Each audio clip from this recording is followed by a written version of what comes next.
Hello, this is Will Faerber from Art to Ride, and today we're looking at a first submission by Malin of her horse Solo Baldi. This horse is a 5-year-old. It has had some soundness problems and issues. I guess it was born with a deformed foot, she said, and you can see that's kind of crooked in front there, and has had some knee problems. But what I'm really seeing here with this horse is this is a good example of a horse that's bridle lame. This horse is not working over its back at any time during this video, and is just, as you will see here, sort of cranking over its neck and not really ever working over its back. So that's what we have to solve. This is a horse I'll be working with in Europe in the clinic here upcoming. I look forward to seeing this one. Malin, I think all of your problems here with this horse stem from the fact that he's just never really learned to work over his back. He'd gotten broken there at the third vertebrae, so contact becomes very difficult and behind the bit.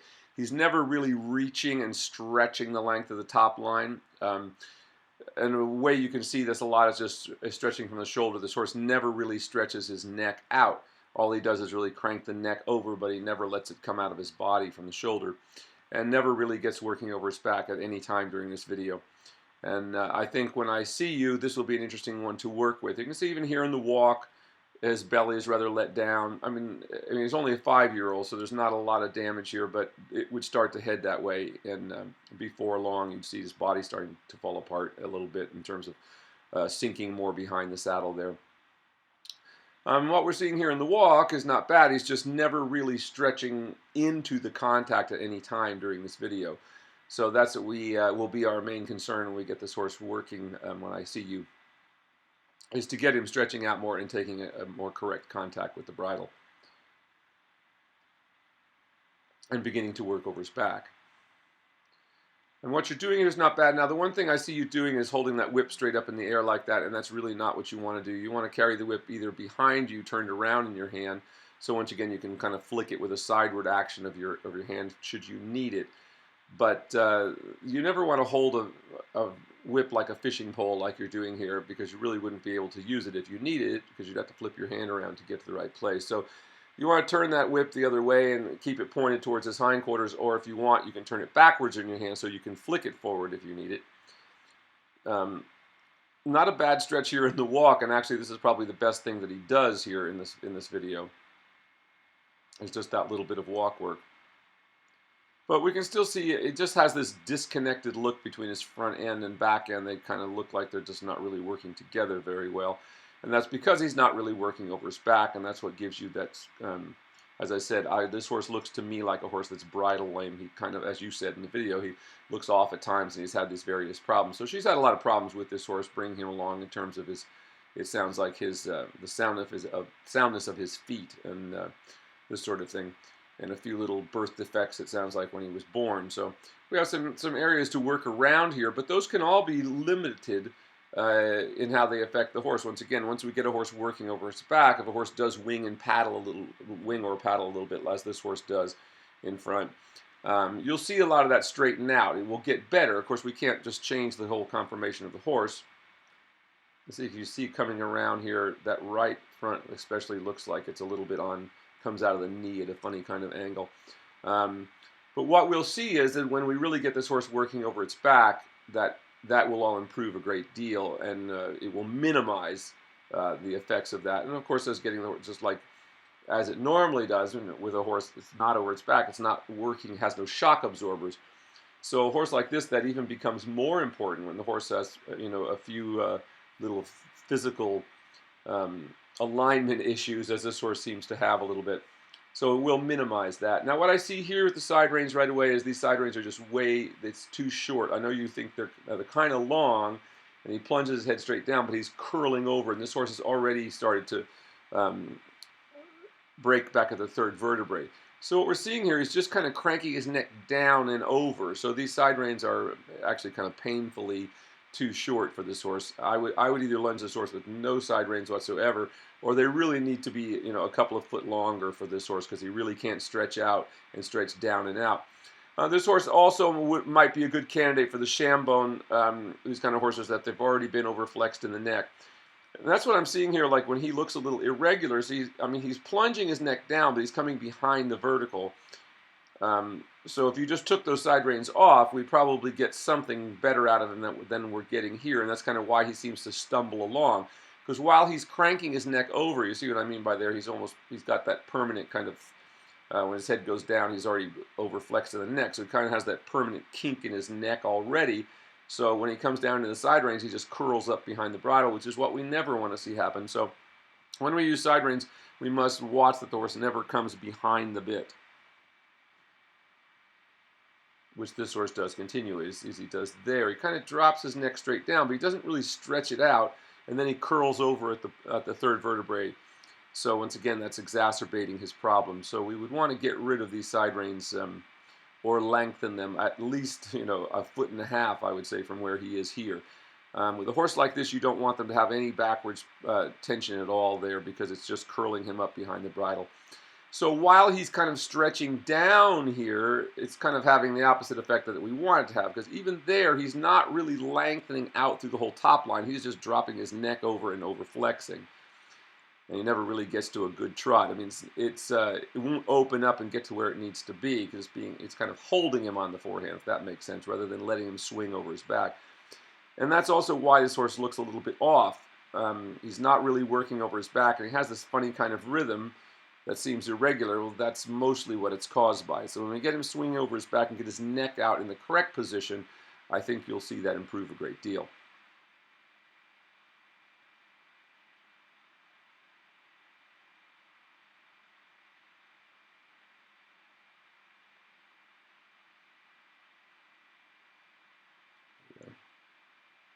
So once again, where you have your whip now in your hand is where it belongs, as to where we saw it before when you were walking the horse with it straight up and down. There are also some horses that if you did that with, they would become very freaked out by the whip if you were holding it straight up like that, kind of over them. But that's what you should be doing where you have it right there. And once again, the problem here is just that these side reins are too short. They're really not letting him stretch into the contact. They're kind of pulling him over when they do, and then he gives too much. This is a horse that's actually behind the bit. He's dropping the bit out of his mouth as he goes down, and then just curls up behind those side reins. So much too short on these side reins here for this horse. We're better off with no side reins at all than ones that are too short, because they're always going to truncate the stride in some way or other. As you see here, once again, you can see how he just pulls that neck back in. He's really kind of just pulling along with his shoulders here, using the wrong set of muscles. Looks better as he goes down there, but once again, he goes down, but he really doesn't get over his back. Same thing here, way behind the bridle, side reins much too short. You see how he curls to the outside. And all of those kind of things are also caused by the fact that it's just, you will never get a horse straight until it's working over its back. Remember, getting the horse to lift its spine frees those vertebrae to be able to bend from side to side. So we never worry about bending a horse until we can actually just get it to work over its back. And then what we find is most horses just bend quite naturally. So we see what's happening there with him. He's just kind of dumping his weight over onto the forehand and curling behind the bridle, as opposed to letting the neck come out and lengthening the top line so that he can begin to thrust off the ground a little more behind. Remember, thrust is the degree to which the horse pushes up off the hind quarters and pushes that impulsion up into the back, which carries the horse forward. Once again, why it's so important that the horse be round, because the horse will not do that unless you cannot thrust up into the back unless the back is round. We see so many dressage horses today, they go to piaffe or even in the canter, and we see them rocking back and forth like rocking horses, because they can't come through their back, so the hips, all the energy, whatever energy they have from the hips gets projected upwards into the hip instead of allowed to swing forward and under the body of the horse and lift the horse. So just to recap there, that lunging work needs to be done with a much, much longer side reins, or no side reins at all with this horse. It might be better to go with a shambone, or nothing at all if you don't have longer side reins. But those side reins need to at least be 1.5 feet longer than they are. They must not. If you see the horse curling back, like you see this one doing, that's a very good sign that the side reins are just much too short. They should never curl the horse back. As I said, this horse looks to me like he was already overflexed in the neck a little bit somewhere along the way. And remember, that happens very easily. There's a weak point in every horse's neck there, so it doesn't take much to overbend a horse. And as soon as you overflex them in the neck at the third or fourth vertebrae, they will not come through the back. Now, a lot of bad riders mistake that lightness for being light. That's just a horse that's behind the bridle. It isn't light at all. It's just not coming. It's not coming through to the reins. So a little better now. We see this couple of moments when he starts to just stretch a little bit and how that walk starts to take off. That's really what we want. So we've got to get this horse to stretch much deeper and stretch out through the base of the shoulder and really lengthen the whole top line into its contact. Here, this walk is too slow, and once again, he's very hollow. You can see how he's very U-neck there.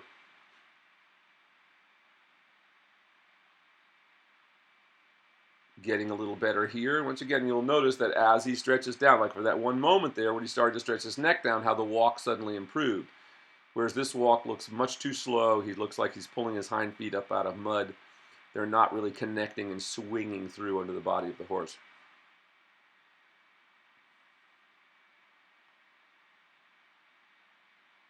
Got a couple of moments there. Notice that even for that moment that he begins to stretch that neck out, it looks better for that split second. That is, the rhythm looks better. He begins to step a little deeper. So that's really what we have to work on here with this horse, is getting back. You're just not quite there with the basics right yet with this horse. That's even a little better. But you can see how this horse is really not comfortable with it. He hasn't really found how to contact the bridle yet. So he's up and down, and then he plunges down. And once again, they plunge down. When the horse plunges down, it's usually because they're not really working through their back. So they're just trying to relieve the pressure in their mouths.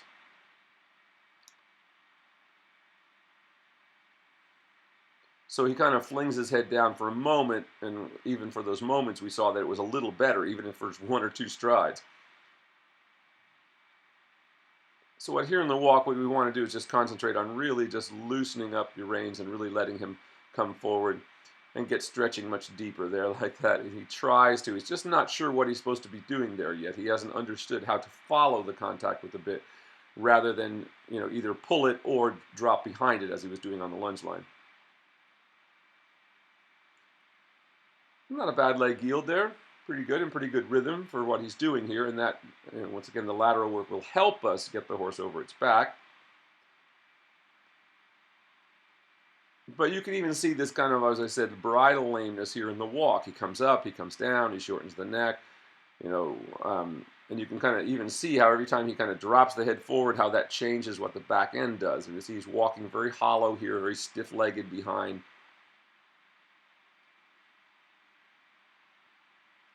That starts to look better. Notice the longer his neck gets, the better it looks. The more he starts to be able to swing. But what I feel with this horse is he just really hasn't found the right place yet and how to stretch deeply into that contact.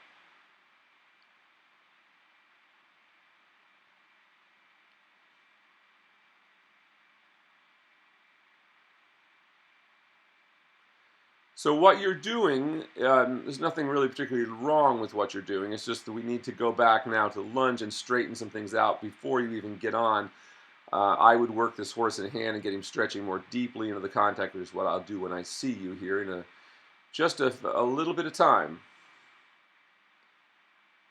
Better walk there. And notice how even if he just drops his head a little bit, how it improves the back end step.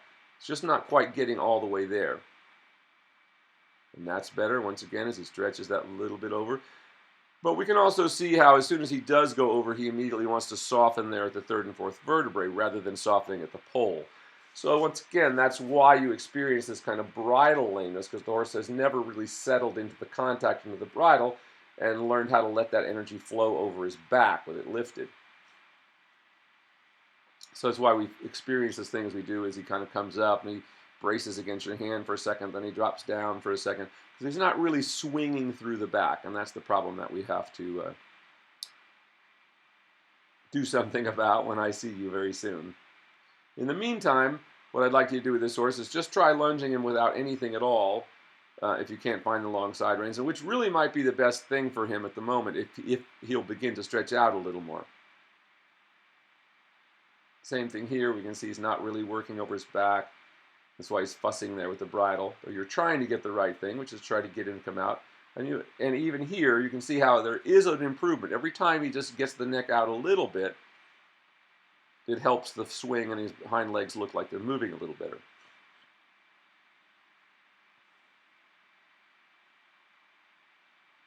A little better there. But sometimes that's why the work in hand is so important. We have horses that really don't understand this.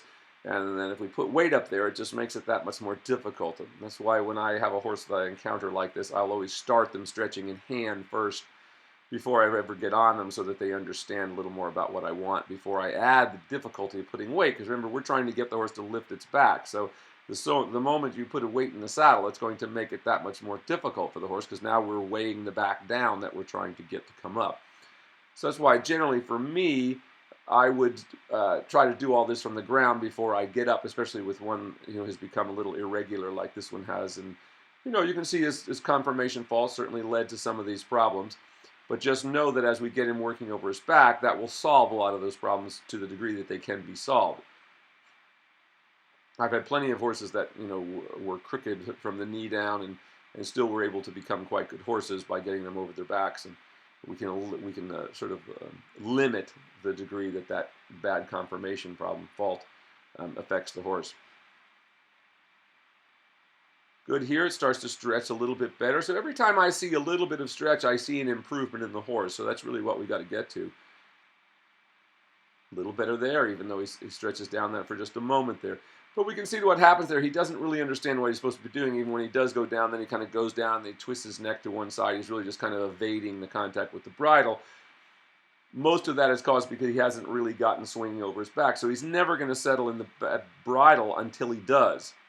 And that's the thing to realize, that we don't frustrate ourselves trying to get the horse to do something if we haven't set him up for success. That is by getting him over his back first before we get on and giving him time to actually learn to adjust to contact. So we can see here he's just kind of walking along hollow. You see how his belly is dropped there. There's a little bit of drop behind the saddle there. And the neck is just kind of being held. It doesn't really ever get over the top line. Better there. Once again, every time you get a little bit of stretch better than it was, he looks so much better.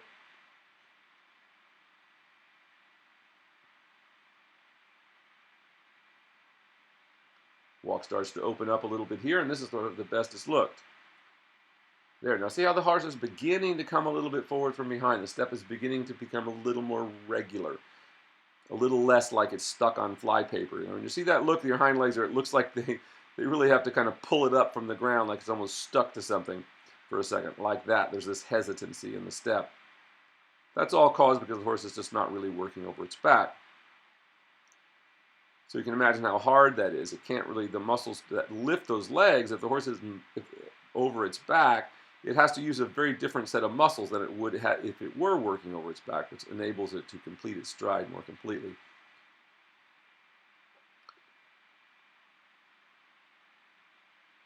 So you had a few moments there. You can see how the lateral work does help you to get that stage. Remember what happens in lateral movement is the horse steps under with the body with the inside hind leg and pushes up to the back. So that's why the lateral work is so important to getting the horse over its back.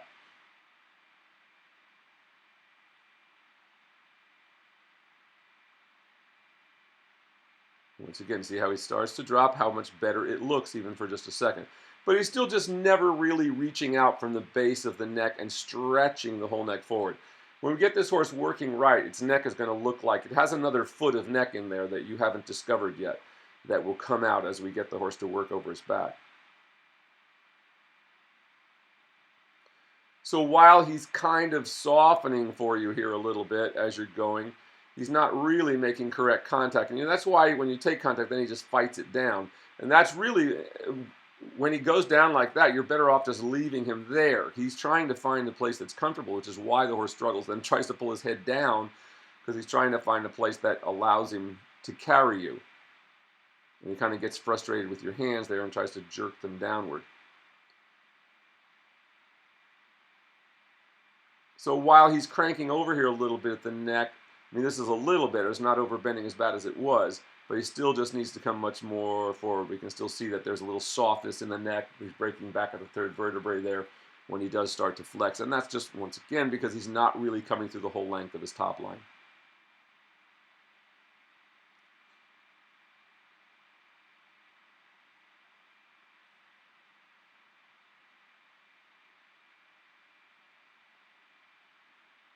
Let's see, same thing here. You see how he's cranking over the middle of the neck. He's bending over at the middle of the neck. He's not lengthening from the shoulder. And once again, he starts to look really irregular there. All of that is caused by that same issue. He's not really working over his back. So yes, you can kind of pull him over a little bit like that. But all that really does is he breaks at the third vertebrae, then he gets resistive again. So this will be a really fun one to work and to see the changes in, because you will see a very different horse here when we really get him to lift off his back. A little bit of there, but once again, you see how he's just breaking the third vertebrae and curling his chin back. So you'd want to just totally release that at this point.